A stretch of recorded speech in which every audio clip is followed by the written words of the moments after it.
clear my throat. But like I said, if you guys want to include your audio, feel free to include your audio. Okay, so this morning, I was browsing. I was working out actually before I came on, and I was looking at my subscription, not subscriptions, but see what's recommended. And I saw somebody post a video that I hadn't seen in a whole year. I was like, oh shit! Like I wonder if this is his comeback video, and it was. It was Roman Atwood. Roman Atwood. I'm pretty sure everybody knows who Roman Atwood is. Yeah. And so he posted a video today explaining where he's been for the past year. He didn't really go into much detail. He said there'd be another video about it. But his family has been stalked by stalkers. People literally threatening to kill the kids by hanging them and burning them in the front yard, to the point where they hack their houses. They turn off the power. They turn on the power on and off while they're home. They turn their cars on automatically. They cancel their insurance policies. They cancel all kinds of major shit. And this is stuff that you have to expect when you get into, like, this is what celebrities get into. That's why celebrities have security and bodyguards. But he's a big YouTuber. He's a very big YouTuber, well-known YouTuber. I'm sure everybody knows who Roman Atwood is. Yep. And then I have friends who were getting to that point who quit. Once they hit 100,000 subscribers, they quit because they were getting, people were stealing their laundry and mailing their shit to them, like pre-ejaculation stuff on their own clothing, and mailing back to them, says, I know where you wash, I know where you do this, I know where you do that.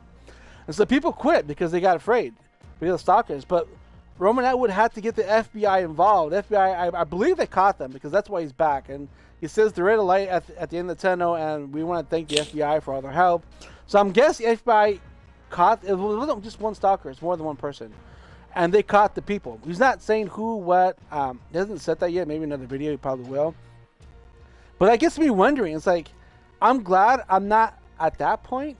I'm glad I'm just at this point, because I can only imagine, like, people like that stalking, like, my kids or anything else, or doing. I mean, like I said, they got to the point where it got personal, and they're shooting your power where you live at. You're at home, and next thing you know, your power turns off because your stuff's hooked up to your phone, and it's hooked up to, like, your phone is hooked up to your electricity. And so that's why it's kind of scary to have the whole Siri thing, because they hacked all that shit, and so they're turning stuff on and off in their houses, making something like it's a haunting and shit like that.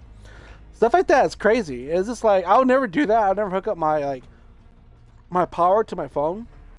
Someone hacks your phone, that's it. They have, like, the ability to, like, change your cameras, your camera views, turn off your cameras, and you can't see who's outside. I mean, shit like that is crazy. That is, like, creepy. And like I said, I know a lot of people who quit YouTube because of, like, stalkers, because they're either attractive girls and whatever else, and they quit because people got too insane.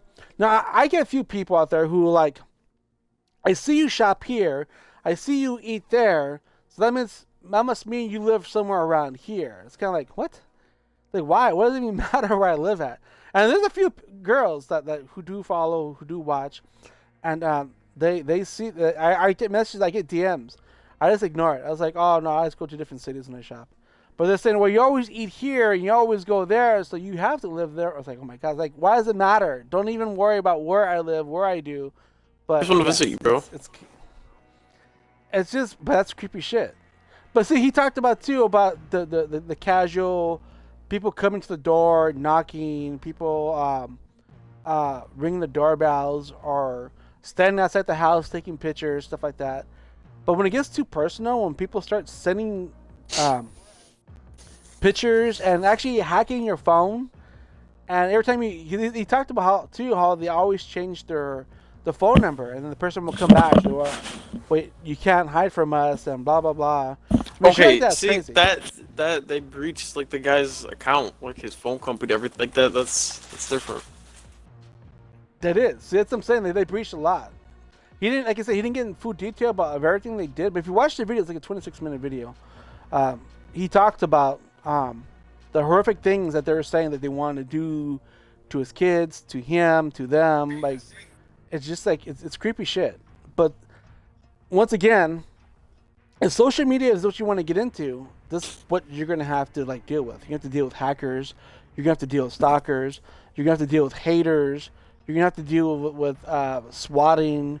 idiots. There's a lot of people out there who do that because they're mad. Like I'm sure like a lot of these big streamers out there get threats. When they get these devs, when they don't fix the game, when they break a game, look how many death threats they get. Now, not all those death threats are, maybe like 50% of them are probably fake or little kids behind the keyboard. But there is that one person though who isn't faking, who isn't. I mean, what if that one person is watching you, is stalking you? I mean, I know people like I said too who get pictures of them in the yard at night, like by the window, by stalkers, saying to look, I'm watching you. And this is a creepy feeling. Cause I used to like go and when I used to work on a film set, used to have like a lot of celebrities, and they would have stalkers, but they wouldn't tell everybody because they want everybody getting freaked out. Axel, what's cracking, yo? And so people would be freaked out, and so I would go and they'll tell me with the detail. This is what's going on.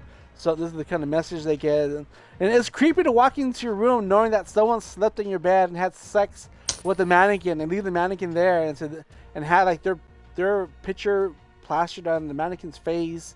And you're like walking at like you're walking on a real crime scene, but it feels like a film set, but it's not a film set. And it's just weird. And I can see these YouTubers, but the fact that Atwood came back and told a story about what's going on and what happened and where they've been and what's going on and what they're doing, and that's some creepy shit. Right, you made that's that why I video? tell a lot of people too. Like if you guys are gonna get into the streaming and you guys want to get into it, if you guys ever make it big, there's things you gotta watch out for. Like literally, you gotta watch out because you just never know. It's crazy. If they hacked into his phone provider, they hacked into a bunch of things. That means he used the same password for everything. It's the most logical thing. I watched this video. And that means again, it means he used the same email and password for everything. That's the most logical thing, because there's no way the guy he took the time to do all that, and you didn't set up there's more than one guy apparently. They're saying that they're stalkers. When you watch the video, they talk about it says it's stalkers, not just one person. It's more than one person. But the fact that they took the time and stalked them so badly to do this, and the death threats about the kids and them, and it's just weird. But that's something too, though. Going into what you're doing, you have to expect. You have to expect people like that. Not everybody is like friendly and good. There's always that percentage, 5-10% percentage of people that are weird. I want a piece of your hair, piece of your clothing, just anything valuable to them because they're obsessed with you. And there was someone like that for me a few years ago, but they don't come around anymore. At least not that I know of. And like I said, like this are messages. I do get some messages sometimes. People saying, "Oh, you must live here because you go there and you do this." And that's why I shop out of my city, and that's why when I film too. When I go recording, vlogging, when I had a car, I didn't show off my license plate. I didn't show off the front of my house where I lived at, the address, anything. I didn't show off any streets. I've always showed off different locations. And so people always went to these locations like, I can't find you because you said you live near here, but you're not here. And it's just like, what? This is like a video. It's like you throw people off. So if you're going to record something, you always record something different to misconceptions. So people think, oh, you must live here, but actually technically you don't. You live someplace else. And it's just weird. But I don't know. I never really watched Roman Atwood, but I always wondered why he disappeared for a year. I mean, when his mom passed away at the funeral, he talked about how they got those people called in a bomb threat at the funeral. It's like, who does that? Like literally, who does that? That's some crazy morbid shit right there. Not as morbid as Attack on Titan Season 2. Oh my god, that show is crazy. Season 1 was cool. Then once you get into Season 2 of Attack on Titan, that show just became morbid. It's just like, it gets worse. Season 3, it progressively gets worse. Just know that. Not like, when I say worse, I'm not saying like, oh, the show gets worse. I'm saying like it gets really gory and like it gets bad. Like it's such a